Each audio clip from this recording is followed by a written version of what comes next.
En revanche, sur le marché automobile, la concurrence est bien moins acharnée. Avec le choix de Tanger pour l'implantation d'une immense usine Renault-Nissan, le nord du pays dispose d'importantes perspectives de développement, notamment illustrées par la visite aujourd'hui de nombreux investisseurs espagnols. Reportage Hélène Barrada, Mohamed Ammour et Nadia Hambouchi.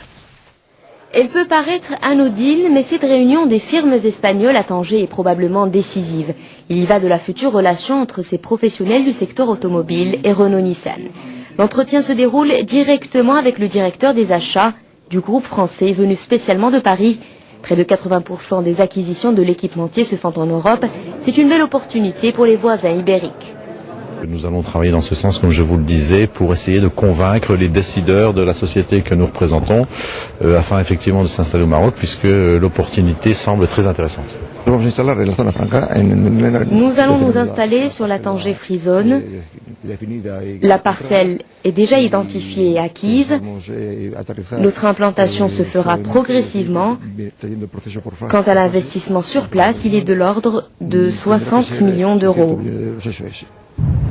L'installation de Renault-Nissan à Tanger ne manquera pas de générer un fort potentiel de sous-traitance.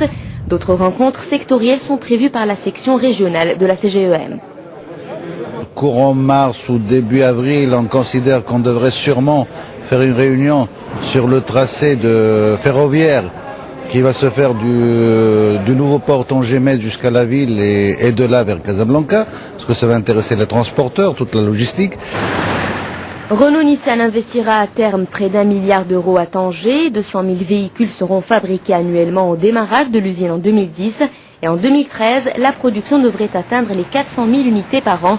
Tanger deviendra ainsi l'espace le plus compétitif du groupe au célèbre losange.